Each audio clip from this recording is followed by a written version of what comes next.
ఆదికాండం 22వ అధ్యాయం 17వ వాక్యం. నేను నిన్ను ఆశీర్వదించి ఆకాశ నక్షత్రాల వలెను సముద్ర తీరమందలి ఇసుకవలెను నీ సంతానాన్ని నిశ్చయముగా విస్తరింపచేస్తాను. ఇప్పుడు నీ సంతానాన్ని నిశ్చయముగా ఇందులో విస్తరించాలంటే మన సంతానం విస్తరించాలి. వివరిస్తాను, బాగా వినండి. మన సంతానము అంటే అబ్రాహాము గారితో దేవుడు చెప్తున్న మాట, నీ సంతానాన్ని నేను ఈ భూమి మీద విస్తరింపజేస్తాను. నీ సంతానాన్ని భూమి మీద విస్తరింపజేస్తాను. మీరు బాగా గమనించండి, అబ్రాహాము గారిని దేవుడు పిలిచేటప్పుడు ఒంటరిగా ఉన్నప్పుడు దేవుడు పిలిచాడు. అబ్రాహాము గారితో పాటు ఎవరు వచ్చారు? వాళ్ళ భార్య వచ్చారు. అయితే ఆయనకి ఆగర్ని పెళ్లి చేసుకున్నారు. అయితే ఆగర్ యొక్క సంతానము ఇశ్రాయేల్లోకి రారు. ఎందుకంటే అది సారా చేసిన పొరపాటు. ఆ పొరపాటులో అబ్రాహాము గారు కూడా పాలు భాగస్తుడు. కానీ దేవుడు ఏం చేశారంటే ఆగర్ను కుమార్ని పంపించారు. వృద్ధాప్యలో ఉన్నప్పుడు ఎవరు పుట్టారు? ఇస్సాకు పుట్టాడు. అందుకని దేవుడు అంటాడు, ఇస్సాకు వలన అయిందే నీ సంతానము అన్నాడు. ఇప్పుడు ఏ సందర్భంలో మాట్లాడాడంటే, దేవుడు నీ కొడుకుని తీసుకొచ్చి బలి అర్పించన్నారు. మోరియా పర్వతం మీదకి తీసుకెళ్ళి బలిపీఠం కట్టి కర్రలో పేర్చి కొడుకుని బలి అర్పించడానికి పెట్టి కత్తి పైకెత్తినప్పుడు దేవుడు అంటారు, అబ్రహాం, నీవు నాకు భయపడి నీకు ఒక్కడైన కొడుకుని బలిపీఠం మీద పెట్టి బలి అర్పించావు కాబట్టి ఇందు మూలంగా నీవు ఆశీర్వదించబడతావని నీ సంతానాన్ని నేను విస్తరింపచేస్తాను. అంటే అబ్రహాముకు కొడుకు ఎవరో? ఇస్సాకు. ఇస్సాకు ద్వారాగా దేవుడు ఏం చేస్తున్నాడు? తన సంతానమును దేవుడు విస్తరింప చేస్తూ ఉన్నాడు. ఎలాగో చెప్తానండి. ఇప్పుడు ఇస్సాకు పుట్టిన కుమారులు ఎంతమంది? 2. పెద్దోడు పేరేం పేరు? యాషావు. పెద్దోడు లెక్కలోకి రాడు, పెద్దోడు కూడా పక్క వెళ్ళిపోయాడు. ఇప్పుడు ఇస్సాకు రెండో కుమారుడు ఎవరు? యాకోబు. అంటే యాకోబుకి ఎంతమంది పిల్లలు పుట్టారు? 12 మంది. దీనా 13 మంది. ఈ 12 మంది, ఈ 13 మంది కలుపుకుంటే ఈ కానాన్ నుంచి ఐగుప్తుకి వెళ్ళినప్పటికీ ఇశ్రాయేలు ప్రజలు ఐగుప్తులు బహుజనం ఉన్నారు. అంటే ఒక మాటలో చెప్పాలంటే ఉప్పిలీలు ఎంతమంది ప్రజలు ఉంటారో అంతమంది ప్రజలు ఉన్నారు. ఇప్పుడు మనం ఎంతమంది ఉన్నాం? సరే, ఒక 70 మంది అనుకో, 75 మంది అనుకున్నాం. అంటే ఇప్పుడు ఐగుప్తుకు వచ్చింది ఎంతమంది? లక్షల మందిలో. అంటే లక్షల జనాభాలో ఎంతంటే 75 మంది ఎక్కడికి వెళ్ళారండి? ఐగుప్తుకి వెళ్ళారు. ఎంతమంది వెళ్ళారు? ఐగుప్తుకి వెళ్ళారు. మీరు గమనించండి, ఇప్పుడు మీకు అర్థమయ్యేటట్లుగా నిర్గమకాండం 1వ అధ్యాయం 5వ వాక్యం. వీరిలో యాకోబు గర్భాన పుట్టిన వారందరూ 75 మంది. ఇప్పుడు అపోస్తుల కార్యాలకు రండి, 7వ అధ్యాయం 14వ వాక్యాన్ని చూడండి. యోసేపు తన తండ్రి అయిన యాకోబును తన స్వజనులను అందరినీ పిలువనంపెను. వారు 75. ఎంతమంది? 75. అంటే ఇప్పుడు ఐగుప్తుకు వచ్చిన వాళ్ళు ఎంతమంది చెప్పండి? అంటే యోసేపు కుటుంబంతో కలుపుకుని మిగతా కుటుంబాలను కలుపుకుని ఐగుప్తుకు వచ్చినది ఎంతమంది అంటే 75. ఆమేన్. ఇప్పుడు మేము అప్పుడప్పుడు నేను 2015లో యెరూషలేముకి పట్టణానికి వెళ్ళినప్పుడు 40 మంది. ఎంతమంది చెప్పండి? యెరూషలేము ఎన్ని లక్షల మంది ఉంటారు ఆలోచన చేయండి. యెరూషలేములో 40 ఎక్కడ, లక్షల మంది ఎక్కడ? అలాగే 75 మంది ఐగుప్తు దేశానికి వెళ్తేనంట ఈ 75 దేవుడు వీరి సంతానాన్ని విస్తరింపజేస్తే ఐగుప్తు జనము కంటే ఎక్కువ ఉన్నారంట. నిర్గమకాండం 1వ అధ్యాయం 9 నుంచి చదువుకుందాం. ఫరో అంటున్నాడు తన జనులతో ఇట్లనను, ఇదిగో ఇశ్రాయేలు సంతతైన ఈ జనము అదిగో మనకంటే విస్తారముగాను బలిష్ఠముగా ఉన్నారు. చూడండి, కొన్ని లక్షల మంది ఐగుప్తులో ఉంటే, ఎన్నో సంవత్సరాల నుంచి ఐగుప్తులో ప్రజలు అక్కడ ఉంటే, రకరకాల కులాలు, మతాలు, వర్గాలు, జాతుల వారు ఐగుప్తులో నివాసం చేస్తూ ఉంటే, ఆఫ్టర్ ఆల్ 75 మంది ఐగుప్తులోకి వెళ్ళి వారంట ఐగుప్తుల యొక్క జనము కంటే విస్తరించారంట, ఐగుప్తుల కంటే బలవంతులుగా ఉన్నారంట. అర్థమవుతుందండి? అంటే ఒక గుప్పుడు విత్తనాలు అనుకోండి, ఒక 75 మంది ఐగుప్తు ప్రజలకి ఐగుప్తు ప్రజలకంత అందరికంటే విస్తరించిపోయారు. ఐగుప్తుల కంటే బలవంతులుగా మారిపోయారట. ఇంకా చదవండి. వారు విస్తరింపకుండానట్లు మనం వారి ఎడల యుద్ధగా జరిగిందో రండి. లేని ఎడల యుద్ధము కలిగినప్పుడు కూడా శత్రువులతో చేరి మనకు విరోధముగా యుద్ధం చేసి ఈ దేశంలో నుండి వెళ్ళిపోతారే మనను.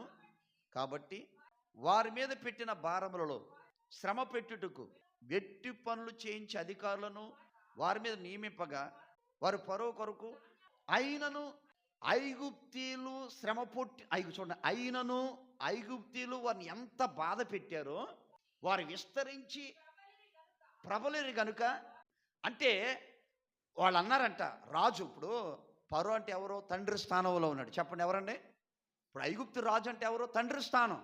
ఇప్పుడు తండ్రి స్థానంలో ఉన్నప్పుడు రాజు ఏం చేయాలి? సరే వీళ్ళు ఎప్పుడో వచ్చారు కదా, సరే వీళ్ళు కూడా ఆశీర్వదించబడ్డారు కదా, మంచిదే కదా అనుకోవద్దండి. అలా అనుకోలేదు. ఇతను కుయక్తిగాను మనోళ్ళ కంటే వాళ్ళు పెరిగిపోతున్నారు, మనోళ్ళ కంటే వాళ్ళు ఆశీర్వదించబడిపోతున్నారు, మనోళ్ళ కంటే వాళ్ళ వ్యాపారాలు బాగున్నాయి, మనోళ్ళ కంటే వాళ్ళ ఉద్యోగాలు బాగున్నాయి, మనకంటే వాళ్ళు బలవంతులు అయిపోతున్నారు, వీళ్ళు ఏమైనా సరే అణిచేయాలనుకున్నారంట. పరో అనుకున్నాడు కానీ ఆయన వల్ల కాలేదంట. ఇప్పుడు చూడండి, చాలామంది అంటారు క్రైస్తవులనే చెప్పండి అసలు ఏంటి భారతదేశంలో ఎక్కడ కూడా లేకుండా చేయాలనుకుంటున్నారు. అవునా? వాళ్ళు ఎంత చేయాలనుకుంటున్నా కానీ అంత లెగుస్తుంది పైకి. కొట్టండి గట్టిగా. పరో వల్లే కాలేదు. ఆమేన్. అంటే దేవుని బిడ్డలారా మీరు గమనించండి, మీరు ఎక్కడ ఉన్నా సరే మిమ్మల్ని ఎవరు అణచాలన్నా అణచలేరు, మిమ్మల్ని ఎవరు తొక్కాలన్నా తొక్కలేరు. కొన్నిసార్లు ఒక చోట వ్యాపారం చేస్తున్నావు, ఒక చోట ఉద్యోగం చేస్తున్నావు, ఒక చోట చేతి పని చేస్తున్నావు, నీకు పైన ఎంతోమంది ఫోర్స్ ఉంటుంది, ఎంతో ఇబ్బంది పెడతారు, ఇరుకుల్లో పెడతారు, ఇక్కాటంలో పెడతారు, శ్రమ కలిగిస్తారు. అయినా కానంటే నీ సంతానం నా దేవుడు విస్తరింప చేయునుగాక. ఆమేన్. ఎలాగో చెప్తా. ఇప్పుడు మనకి ఎలాగా అంటే గమనించండి, ఇప్పుడు నా సంతానం కూడా విస్తరించాలి. ఆమేన్. అంటే ఆత్మీయంగా, మళ్ళీ శారీరకంగా అనుకున్నారు కానీ దేవుని బిడ్డలారా, ఆత్మీయం కూడా నా సంతానం విస్తరించాలి. ఇప్పుడు నేను బిలాయి నుంచి ఎప్పుడు వచ్చానో చెప్పండి? 2019 సెప్టెంబర్ 13 వచ్చాను. ఆమేన్. ప్రభు దయ వల్ల ఇంతమంది ఉంటారు అక్కడ. ఎంతమంది ఉంటారు చెప్పండి? ఇప్పుడు మనం ఎంతమంది ఉన్నామో అంతమంది అక్కడ ఉండేవారు ఒక ఆదివారపు ఆరాధనకి. ఆమేన్. ఇప్పుడు దేవుడు ఏం చేసి చెప్పండి?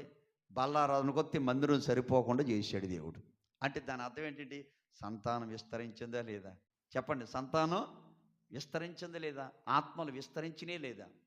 అన్నోళ్ళు అమెరికాకి వెళ్ళారు కదండి, మొన్న పోయిన నెలలో అమెరికాకి వెళ్ళినప్పుడు అనౌన్స్మెంట్ చేశారు.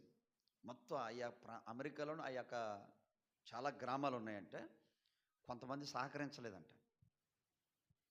ఎందుకు సహకరించలేదంటే, అమ్మో ఓసన్న వాళ్ళు ఇక్కడ కూడా వస్తున్నారా, ఇక్కడ కూడా వస్తే మన సంఘాలు ఖాళీ అయిపోతాయని చాలామంది కూడా సహకరించలేదంట. కొంతమంది వచ్చారంట. అప్పుడు ఆయన పిలిపించిన ఆయన మైక్ తీసుకుని ఇట్లా అన్నాడంట, ప్రస్తుతం ఇక్కడెక్కడ కూడా ఓసన్న మందిరాలు ఏం పెట్టం మేము అన్నారు. ఆమేన్. తర్వాత ఎంతగా మాట అన్నారంటే కనుక చాలామంది భయపడిపోయి ఎవరు ఆ మీటింగ్లకు సహకరించలేదంట. కొంతమందే సహకరించారండి. ఎందుకంటే ఈ మీటింగ్లు అవగానే ఓసన్న వాళ్ళు ఇక్కడ బ్రాంచీ పెట్టేస్తారని భయపడ్డారంట. అప్పుడు అన్నవాళ్ళు అన్నారు, మేము పెట్టమన్నారు. ఆమేన్. మాకు ఆంధ్రాలోనే ఊపిరాడకుండా సేవ ఉంది, ఇక్కడెక్కడికి పెట్టేది మేము వచ్చి. ఆమేన్. అంటే నేను అంటాను, గుర్తుపెట్టుకోండి, యేసన్న గారు ఎక్కడి నుంచి వచ్చాడైనా? నెల్లూరు నడుబొడ్డు నుంచి ఒంటరిగా ఎక్కడికి వచ్చాడు? లేమెల్లుకు వచ్చాడు. లేమెల్లుకు వచ్చిన ఆయన దేవుడు ఏం చేశాడు? ఒంటరిగా పిలిచితిని పెక్కుమందిగా మినిస్ట్రీని ఆశీర్వదించాడు. ఆమేన్. అంటే యేసన్న గారు లేకపోయినా పరిచర్ని బట్టి కూడా భయపడే వాళ్ళు ఎంతోమంది ఉన్నారు. అంటే సంతానం ఏమవుతుందో చెప్పండి? విస్తరించాలి. అలాగే మీ జీవితాల్లో కూడా ఎలా ఉండాలంటే, ఇప్పుడు మీకు చిన్న ఎగ్జాంపుల్ చెప్తాను వినండి. సమరయ స్త్రీ ఉంది. సమరయ స్త్రీ ఎక్కడికి వచ్చారు? బావి దగ్గరకు వచ్చి మారుమనసు పొంది బాప్తిసం పొంది క్రీస్తు రక్తంలో కడగబడి ఎక్కడికి వెళ్ళారు? ఆమె సమరయ పట్టణానికి వెళ్ళిందా లేదా? ఆమె మాటలు విని అనేకులు ఎవరి దగ్గరకు వచ్చారు చెప్పండి? ఎవరి దగ్గరకు వచ్చారు? ఎవరి దగ్గరకు వచ్చారు? యేసయ్య దగ్గరకు వచ్చారు. కొన్నిసార్లు కొంతమంది నేను అడుగుతూ ఉంటాను, అమ్మ మీరు ఎవరమ్మా, నేను ఎప్పుడు చూడలేదు ఏంటంటే పలానా అక్క తీసుకొచ్చింది అంటారు. ఆమేన్. కొన్నిసార్లు ఒక్కొక్క అన్న అడుగుతూ ఉంటాను నేను బల్లారాధనకు వచ్చినప్పుడు, అన్న మీరు ఎప్పుడు చూడలేదు ఇప్పుడే కనపడుతున్నారంటే పలానా అన్నయ్య గారు చెప్పారండి అందుకే వచ్చాను అంటారు. అంటే ఎవరి ద్వారాగా వచ్చారు వాళ్ళు? చెప్పండి, ఎవరి ద్వారాగా వచ్చారు?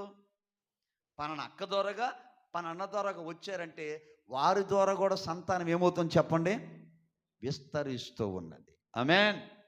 ఇప్పుడు నేనున్నానండి, నేను అన్న మీరు ఎలా వచ్చారంటే కనుక పలానా ఒక అన్న ఉన్నారండి, ఆ అన్నయ్య నాకు దేవుని గురించి చెప్పారు, పేరు రవి, ఆయనే ప్రభు దగ్గర తీసుకొచ్చారంటారు. అంటే ఇప్పుడు ఆయన ద్వారాగా నేను, ఆయన సంతానంగా నేను, మీకు చెప్పేది అర్థమవుతుందా? అర్థమవుతుందండి. అలాగే కూడా మీరు ఉన్న కుటుంబాల్లో మీ సాక్ష్యాలు విస్తరించునగాక. చేతుల పైకెత్తి గట్టిగా ఆమేనందాం. మరొక్కసారి అంటే మీరందరూ, మీరు మీ కుటుంబాలు విస్తరించునుగాక. కొట్టండి గట్టిగా చప్పట్లు కొడుతూ. హల్లెలూయా. నాకు మనసు ఉంటుంది, నేను ఎక్కడికి వెళ్తే అక్కడ పరిచయం విస్తరించాలి, క్రొత్త ఆత్మలో చేర్చబడాలి. అలాగే విశ్వాసకు ఉన్న మీరు కూడా, రక్షించబడ్డ మీరు కూడా, బాప్తీసం పొందిన మీరు కూడా, ప్రార్థన చేస్తున్న మీరు కూడా, బల తీసుకుంటున్న మీరు కూడా మీ ద్వారాగా అనేకమైన ఆత్మలో రక్షణలోకి రావాలి. మీరు విస్తరించడం అంటే మీ పిల్లలు అనుకున్నారు కానీ చెప్పండి, ఆత్మీయ సంతానం చెప్పండి, ఆత్మీయ సంతానం విస్తరించాలి. అబ్రాహాం కన్నది ఒక కొడుకునే, యాకోబు కన్నది 2 కొడుకుల్నే, కానీ సంతానం విస్తరించిందే లేదా? అలాగే దేవుని బిడ్డలారా, మీకు కొడుకుల గురించి కూతుర్ల గురించి నేను చెప్పట్లేదు, కానీ ఆత్మీయ సంతానము అనేది నీ ద్వారాగా విస్తరించునుగాక. ఆమేన్.